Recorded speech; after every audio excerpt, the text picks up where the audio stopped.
So I'm here with Dr. Richard Allen Miller, known as Rick. And how does that go? Engineers go by Dick, and physicists go by Rick. Okay, so you're a physicist. Nominate, yeah. Well, actually, I'm a little more than that, but that's a good place to start. Yeah. Okay. So you want to tell us a little bit about your background? Yeah. My junior and senior year high school experiments, 60 and 61, were used on the Mariner 4 in 64 to measure the amount of water on Mars. I created the concept of a tachyon. I didn't know that. Yukawa had talked, at that time, I had proposed that a meson was a new, what do you call meson? It was the muon was a meson. Mm-hmm. Now, today, 45 years later, 50 years later, oh my God, it's considered an elementary particle, muon. It will be the particle that is most likely be associated with cold fusion processes, most likely. That's new technologies out of MIT. Stay tuned. It's on at 11. Depends on who's got the best marketing program. It's all down it. So okay, so I did that as my junior and senior year, and so immediately old man DuPont put a big bull. That's the old man himself. Put a bullseye on me, and I was a draft pick from then on. I ended up doing. I started at UW and ended up University of Washington. My freshman year. Transferred over to Pullman, did my undergraduate degree at Pullman in physics, and I have a BS in physics because my thesis project one summer was to build the first plasma jet that was used by Giannini, that then allowed them to make space tiles so we could go, blah, blah, blah. I remember when I turned the switch on, the campus went down, and everybody thought I was going to blow up the campus. I had created a flame. It was about this long, that was 60 times hotter than the surface of the sun.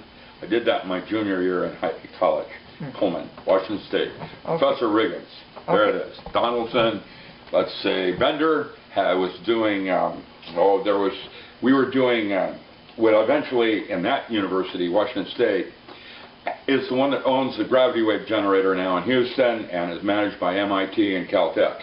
But it's owned by Washington State.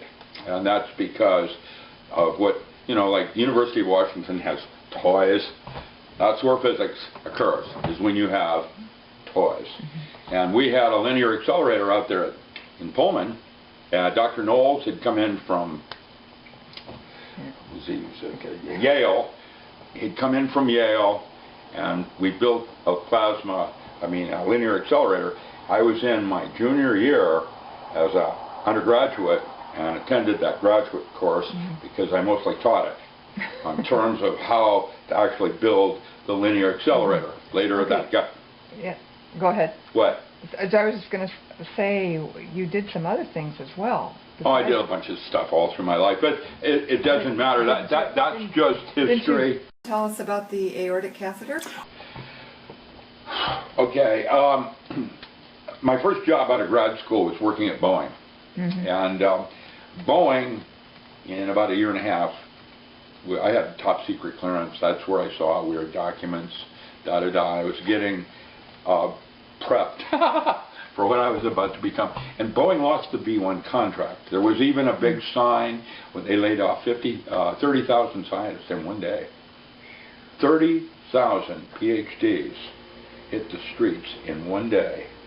At Boeing. They had a big sign, the last person out of town, please turn off the lights. And I was immediately hired by Jerry Pollack at the University of Washington School of Medicine, Department of Anesthesiology. He was my lead. I worked under John Bonica. My outward project for the public was to develop an aortic catheter, and I'll talk about that in a minute. What I actually was doing was MRU with Dr. Carl Schleicher. Working MRU, Mankind Research Unlimited out of Wisconsin Avenue. It was a front door for Navy Paranormal. I ran Stanford, the Research Institute. I ran Livermore.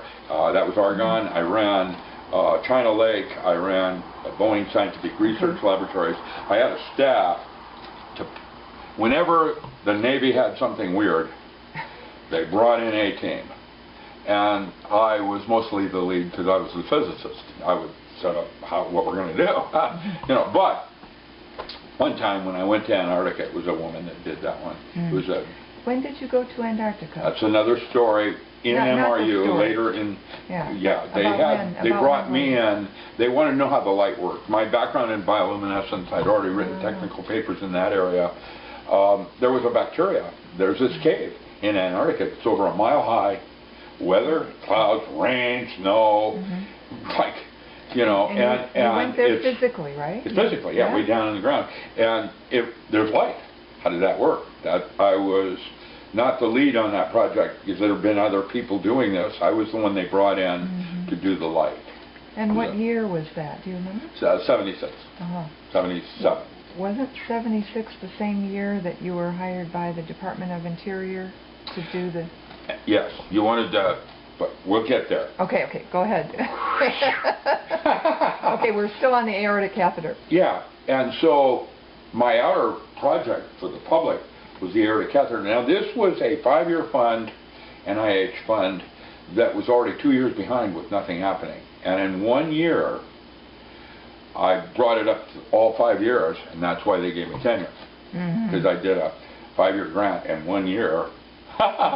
Okay, what I did was we'd already had a catheter with a Doppler transducer, 10 megahertz. Send a signal out, Doppler back, tell you blood flow, okay, by Doppler.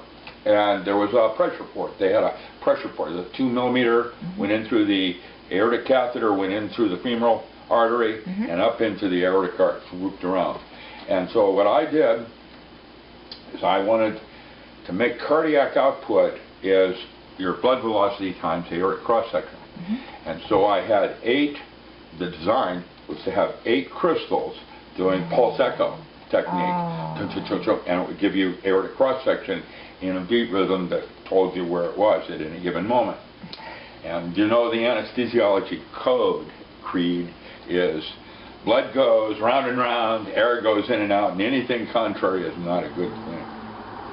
That's the anesthesia. Okay, so I grew the crystals, cleaved them under a microscope, cleaved them, wired and soldered coax cable that I had to make, because they didn't make cable that small yet, because there'd be 2 cables for each, 8 crystals in a 2 millimeter, and you had to have it insulated so you eliminate crosstalk and chatter, you know, that kind of thing with electromagnetic fields. And so, and I had to have circuitry that did squelching, working with Fourier transforms so that I could screen signal and noise, But I grew the crystals, made the catheter, we stuck it in dogs, big dogs, because they're aortic. Catheter, the aorta is very similar size to the human. They're bigger, you know, for the size of the animal. And we had them upstairs, and we did that all in 1 year. Made the first prototype, tested it out, shook it down on dogs. It was all cool. There was one time I took this medical doctor and threw him out of my office by his foot, and just threw him out like that on the floor. He had come into my lab and was touching my research stuff, which is none of his business. And doctors are like further down, way down there, beyond chemistry in terms of rigor. Math and chemistry are the 2 tiers under physics. And so, you know, he was telling the dogs, what he would do with my catheter is once we had the data that it worked, we pulled the catheter out, the dog's fine. But he chose to stress the dogs to death to find out what the limitations were on what you could do on the way you move this catheter, and infuriated me. Yeah. This is my project. Yes. And I brought it to speed in 1 year, coming out of the cold. I mean, I had to learn the physics. When I say learn it, that's study it is more accurate. Sorry. Sorry. Okay, but you know, study the thing and get a sense of dosimetry, you know, in the body and absorption curves. So why we chose 28 megahertz over the 10 for blood had to do with absorption bands and, you know. Okay. So I took a course in biophysics at that time also, and got a degree in that as well. Okay. So tell me, you've done some other projects as well. Didn't you work with the language of dolphins? Yeah, that's that was an early project with John Lilly. Actually, I have portions for languages. You know, I was able, back even when we had just nothing but Wang, I did Fortran, Fortran 4, COBOL, INGAL, Machine. I wrote those languages easily, you know, like German and Belushi. And so, I had this thing for languages, no sweat.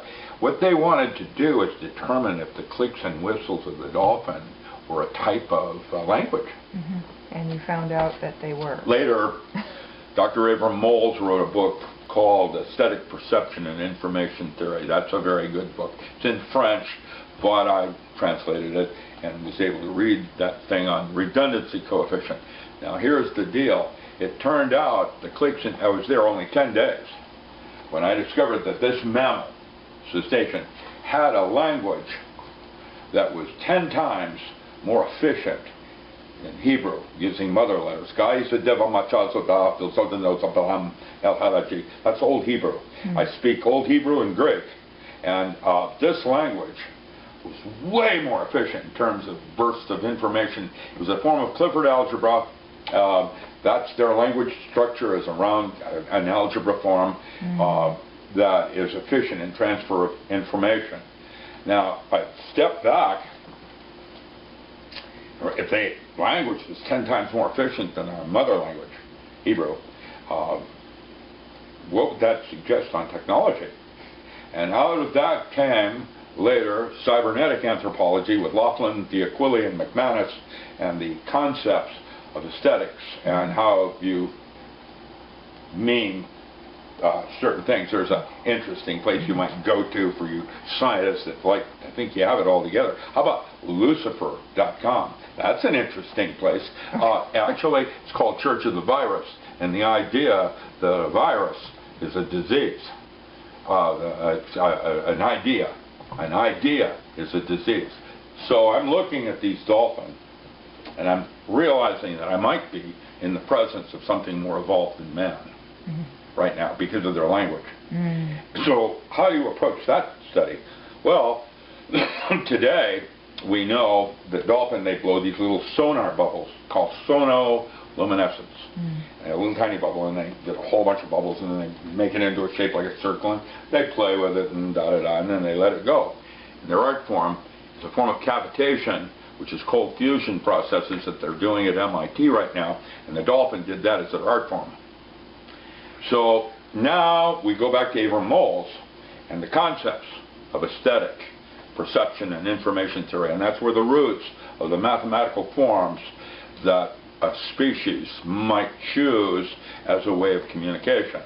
Of course, I had already done synthetic telepathy with microwave band on the temporal lobes. That was one of the things I was doing at the time I was doing my aortic catheter. I had a lot of projects going, and different universities, they were using me. This is what I did before I cut bait and became a farmer. Okay, so tell us about what you did for the Department of the Interior. Oh, well, so Dr. Carl Schleicher, he was MRU, Mankind Research Unlimited, out of Smoking Man. Literally, that's who they patterned the X-Files after, Carl.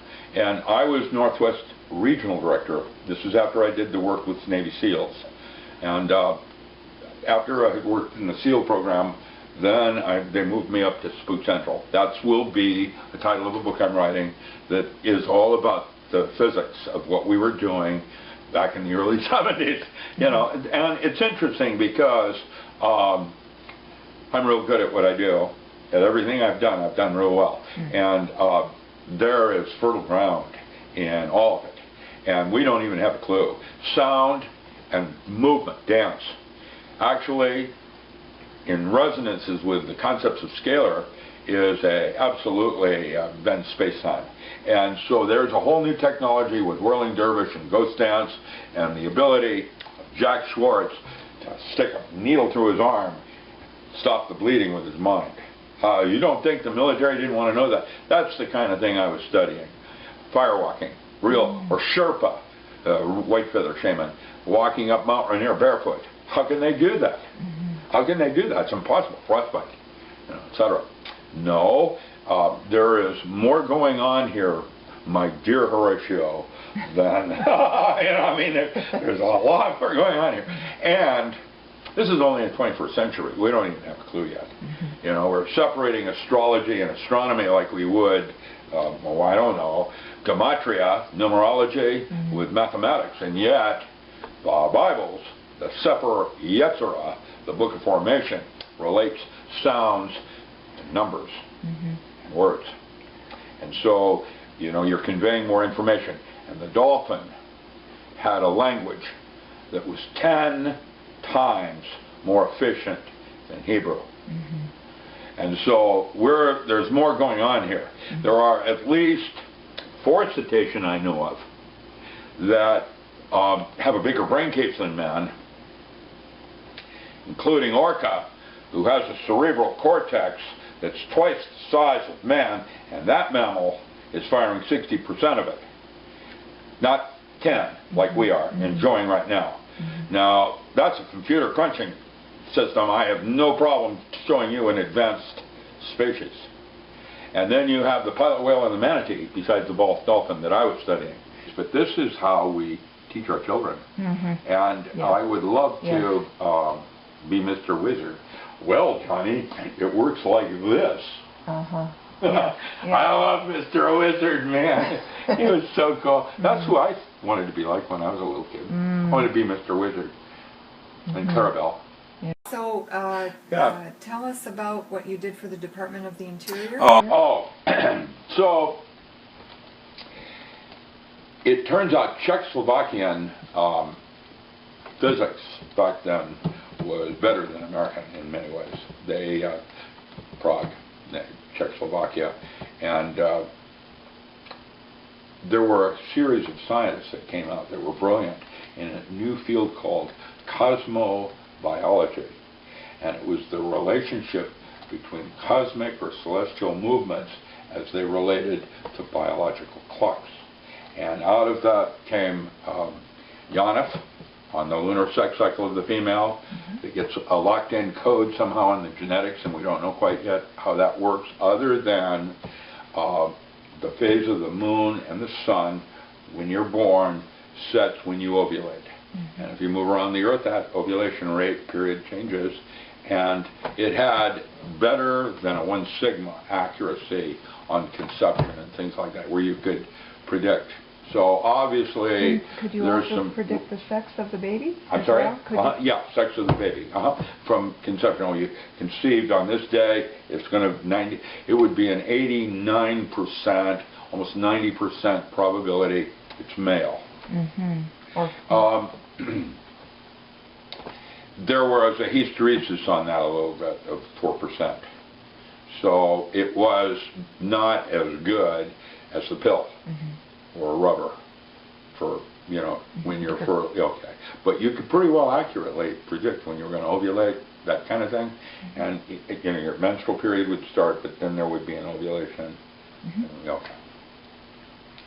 And then, what did you find out about Uranus and the Sun and earthquakes? Oh, yes, you're trying to cue me up. Okay, so one of those studies, of numerous studies on cosmobiology, involved the planet Uranus and the Sun affecting the Earth's earthquake relationships. This is before current technologies blame it on sunspots and, electromagnetic radiation and heliosphere pressure. There is but when the planet Uranus was in a specific alignment with the Sun, okay. Do you know what that? That alignment is a weird angle. It was not not like gravity here, closest point, that kind of thing. It was arbitrary. It was an angle. But it was repeatable. It was repeatable and reproducible. And what I did, one of the 3 elements of that, was to vet historically that same geometric alignment with, and we had a 360 that we did that with. While we were doing that, Dr. Wilbur Franklin was noted that the galvanic skin response on catfish had an 8-hour early warning system that would change 8 hours before an event horizon An would event occur. horizon meaning an earthquake? I'm sorry, yes. Major earthquake. Anything over 6. Mm-hmm. 6 point. And in Richter scale. who was it that means it's a certain kind of a relationship, because there are different kinds of earthquakes and Okay. Yeah. And who provided the data for? Department of Interior, Menlo Park. Okay. And they wanted me to vet it, because they were looking for a statistical way to protect San Andreas Fault, Madrid fault lines, or some of the other things like that. And we have a problem right now. If we have and this is new military stuff, if we have an 8.4, it will probably drop out in the ocean off of Crescent City. It will drop the entire coastline of the West Coast. It will all change geography. And not only does Edgar Casey and others predict that, that is in the current scenarios with FEMA. They came through last year, prepping people on the big one. That's what they call 8.4. Now, a 7 to 8, 10 times. Okay, so it's exponential. Right. A 9 something would be catastrophic. It's going to be an 8.4 that will drop all the way up to Alaska, all the way down into Central America. That whole shelf will drop. Ring of fire. Part of the ring. Yeah. And so, what other scientific evidence is there for the validity of astrology? Hori, being able to use and find lost objects. How does that work? That's another one that was interesting, came out of Czechoslovakia. There were some that came out of Russia. Russian studies in that area were more hysterical. That's what I used to call the Russians, hysterical. The really solid sciences were Czechoslovakia in the 70s. They had solid science and had no complaint on protocol, in terms of the way they would try to isolate variables. I remember it was Milan Riesel, Dr. Riesel, whom I dedicated my ESP book to, because that was a protocol I trained Navy SEALs with, how to be intuitive, think with the enteric nervous system, that kind of thing. All of that stuff came out of Czechoslovakia. Excellent science. And did you ever study any astrology yourself? Yeah, yes. When I was at MIT, I was taking hyperdimensional math from Dr. Charles Muses, and quantum biochemistry from Albertson Skorky, and taking astrology down the street from Isabel Hickey.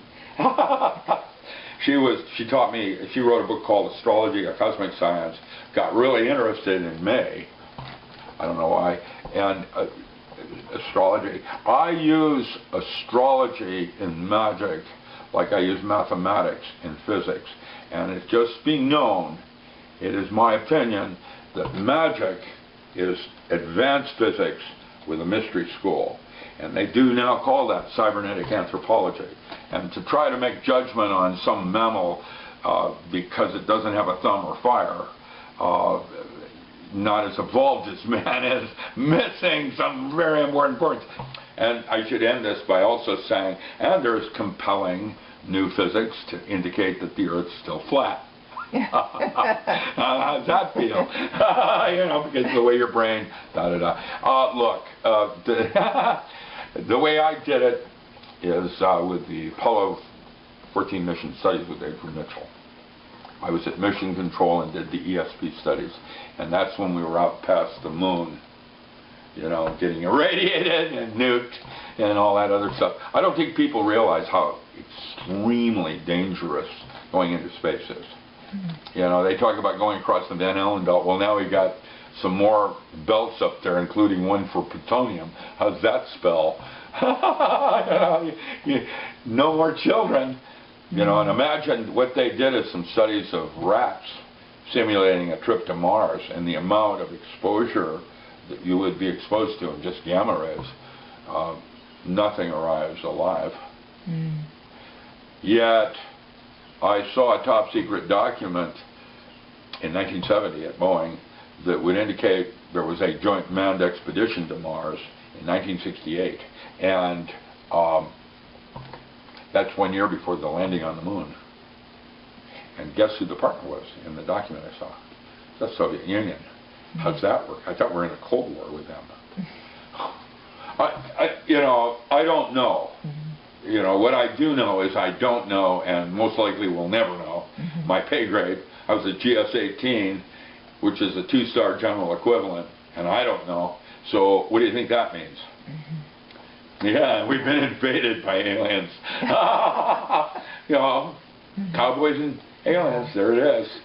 My 2 favorite actors working side by side, just do it all. It probably, the way I like to put aliens is that if I were an alien, where would I hide in plain sight? Where would you hide in plain sight? How about in that 4th genome blood type, our rhesus negative, where we don't know where it came from? And the war for Earth, most likely going on inside each of us. The devil made me do it. I don't know what an alien is. I know that when I was at Dolphins Plus in Key Largo with Cosmo and several other working dolphin, I was in the presence of something more evolved and advanced than me, and I knew it. I could feel it. That sounds like hell when they're turning them off. I can feel it. I'm losing it. Dolphin are real social animals, and what Key Largo was showing, that a dolphin that had been hurt by a shark or something, if they put them in the tank with an autistic child, the 2 healed each other faster. That's the whole program of Dolphins Plus in Key Largo, is working with children and for rehab. There's a symbiosis that goes on there. Why is there a symbiosis? Their language. That's what it is. You're actually in the presence of something more, and that level of intelligence is like a child, before they become 7. They have eidetic memory, like I do. They have the ability to go places a more limited adult cannot. Yeah. There it is. So your belief systems are what allow your realities. I would not have seen it if I hadn't believed it. Good luck. If you found any of this information intriguing, as I did, you can find Richard Alan Miller's books on his website, which is richardalanmiller.com. He also has a Facebook page on which he posts lots of interesting information. Thanks for sharing the wisdom of the stars, where we find the positive opportunities at any time or place.